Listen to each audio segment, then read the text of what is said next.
The cost of driving a car is through the roof. The average new car price is over $47,000. Insurance costs are skyrocketing. Maintenance costs and gasoline is on the rise. So, how do we avoid this? Well, it works a lot like income tax. If you want to pay less income tax, have less income.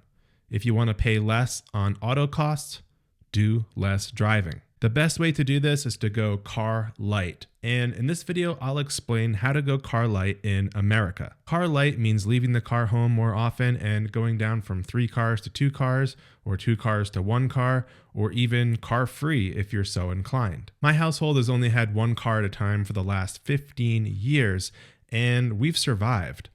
Not only that, I really enjoy living that way. Of course, your situation is different than mine. I have a family of 3, maybe you have a bigger family, or maybe you absolutely have to live somewhere where driving is a necessity for everything. But regardless, I think that these strategies can help anyone in America go Car-Lite and drive less. This is a great way to save money and to get more freedom in your life. That's right, freedom. You know, American culture pushes the myth that a driver's license and a set of keys is your ticket to freedom. But I find just the opposite, which I'll explain in a bit. But to go Car-Lite in America, the most important strategy is to choose where you live wisely. America is known as the land of the car, and most places here are designed around the automobile. This car-oriented design leaves us with big, ugly roads with multiple lanes, big parking lots, and amenities that are spread out. Things aren't generally designed at the scale of a human walking around. I don't expect this to change anytime soon, so what can you do as an individual in America to work around this? Well, you need to be deliberate about where you live. And I don't just mean that you need to move to a big city that has better public transportation and a lot of walkability. Even in suburban America, there are some places that are way easier to live Car-Lite than other places. The key is to focus on the amenities that you'll use on a regular basis and find housing that is close to those amenities. By amenities, I mean things like grocery stores, schools, parks, libraries, hardware stores, stuff like that. This way you can live what I call a local lifestyle. There are 2 parts to this. One is living in the right location so that you can live a local lifestyle. The other is prioritizing those local amenities. For example, if you need a dentist and the one you've been seeing is 8 miles away, but there's a dentist office that's only 1 mile away, give the closer dentist a try. Imagine walking or biking over for a teeth cleaning and then walking or biking back home. I'm telling you, it'll make an unpleasant dentist visit way more pleasant and be a highlight of your day instead of a low light. The same could go for an eye exam or the grocery store or a restaurant or a school. Whatever it is that you need to go to, look to see what's very close and prioritize that. If you decide that you need to go to one that's farther away, there should be a very good reason to make that choice instead. But again, it's all about choosing the right location to live. If you have the ability to move, or the next time you do move, consider its location in relation to the kinds of amenities that you'll need. How do you find places like this? Well, the easiest place to start is using the site WalkScore. WalkScore ranks the walkability and bikeability of places. You just put in the address and you can get these scores.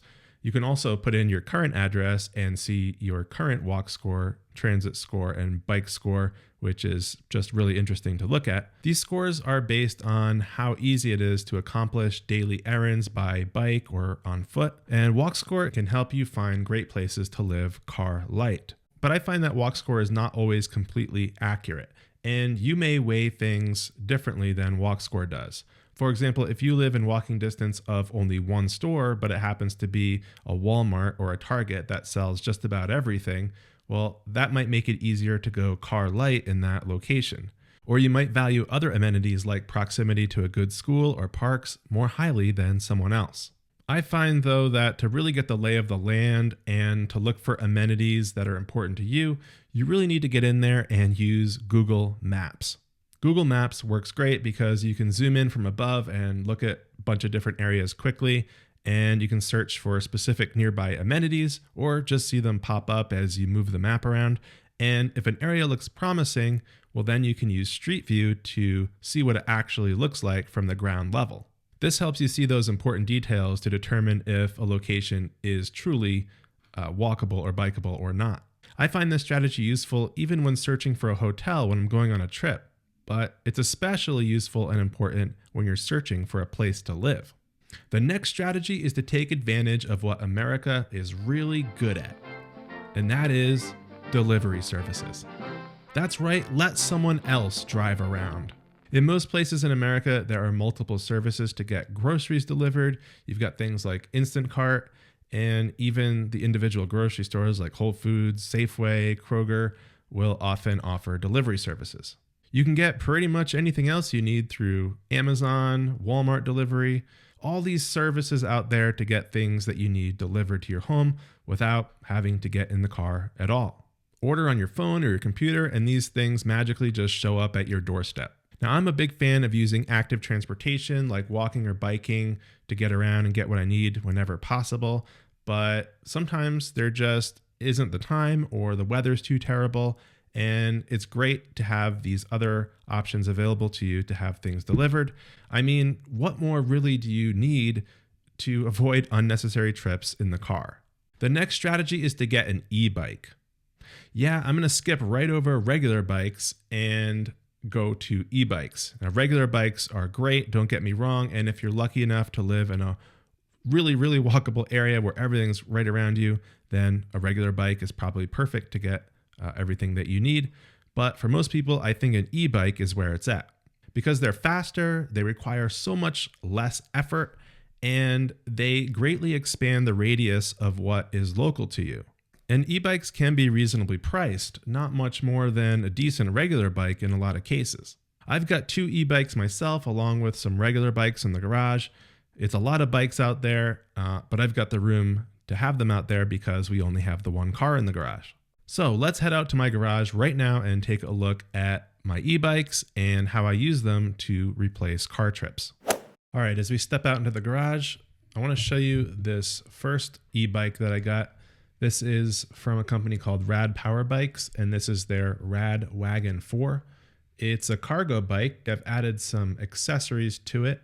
On the back of this cargo bike, I've got a basket in the very back so that I can carry things around nicely. And right in front of that basket is a BMX style handlebars and some padded seating, and that's where my kid can plop down and hang on tight as a passenger on the back of the bike, and we can go places around the neighborhood and even beyond, because this is an e-bike with a 750 watt motor. It has 5 levels of pedal assist and a throttle. It can go 45 miles or more per charge. Of course, this will vary depending on how many hills you go up and the temperature outside and all kinds of things like that. It can carry up to 350 pounds, and it's really nice to have that storage on the back. You can fit all kinds of things back in this bag. You could even fit a 24-pack case of beer in this bag. Don't ask me how I know, I just know. So when I bought this bike, we realized that if we wanted to go for a family ride, we're going to need another e-bike, because while it's great for 2 people to be on this e-bike, what about the third person? They're going to want an e-bike too to keep up. And so I bought my second e-bike from Rad Power Bikes. I got the Rad Mission, which was their low-cost commuter-style bike, and I got this for right around $1,000. Unfortunately, they've discontinued this bike now. A great bike, a little less powerful than the Rad Wagon. This is a 500-watt motor, but more than enough to get me, one person, around town, around the city. I use this quite a bit still to commute back and forth to the office and to run all kinds of errands.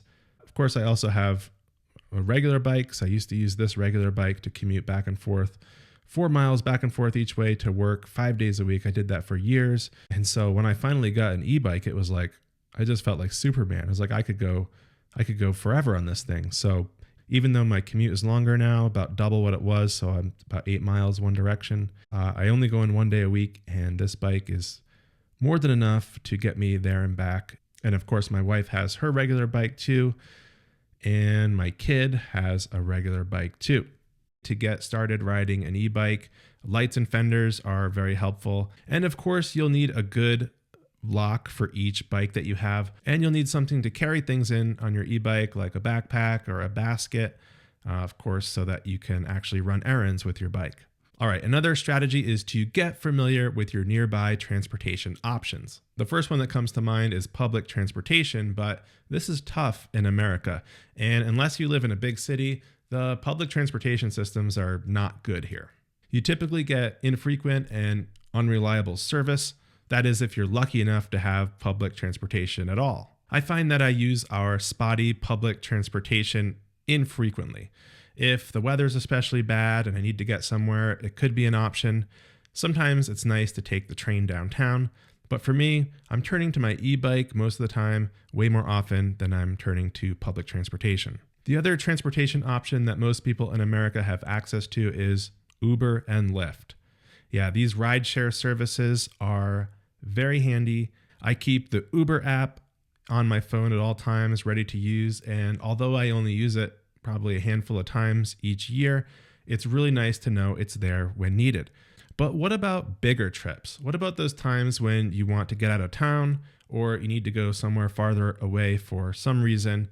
Well, in my situation, that's why you've still got that one vehicle sitting there. Whether it's a weekend jaunt to the mountains or a big Costco haul or any other time where the other options aren't practical, we've got that one vehicle there and ready to use. I just try to minimize its use by minimizing our need to drive around and by living a local lifestyle as much as possible. All right, so why even bother with any of this? Why go Car-Lite? Well, there are amazing benefits to this lifestyle. A big one, as I mentioned, is that you can save a ton of money. Cars have gotten really expensive, insurance is expensive, and there are all those maintenance costs and gasoline costs and parking costs. It goes on and on. Any way to lessen all of that is a win. There are also the health benefits and the sheer joy of getting out there and getting some fresh air and moving around outside of a car with your own muscle power. Because when you ditch the car or when you go down from 2 cars to 1, you gain a lot of freedom, financial freedom and personal freedom, because that's one less hunk of metal that you have to store somewhere, insure, maintain, protect, worry about. Lose the car and a 4,000-pound weight instantly lifts from your shoulders. Then there's the experience of actually driving, which is not a good experience usually. Given our vehicle's ability to accidentally kill or maim anyone standing in its path, or even those in other vehicles, we're actually driving around loaded weapons. As a driver, you're behind the wheel controlling this loaded weapon, and that's a lot of responsibility and stress, whether you realize it or not. No wonder drivers keep opting for bigger and bigger vehicles. They feel the need for them just for protection from other drivers and other vehicles on the road. It's an escalating arms race. Vehicles on the road get bigger, therefore you need a bigger vehicle, and on it goes. And then when you're out there on the road driving around, there's a lot of other big vehicles out there too, and you all become traffic and clog up the roads together. No one's going anywhere quickly, and this makes driving less efficient and often infuriating. Rather than the freedom of the open road that the car companies try to sell us on, the experience is more like being stuck in a cage with wheels going nowhere fast, which is all generating rage and raising your blood pressure. So how about going Car-Lite instead? Give it a try. I think you'll enjoy the cost savings, the better health, and more freedom. I hope these strategies help, and since we talked so much about groceries and health, I think you'll enjoy this video about spending less at restaurants and more at the grocery store instead.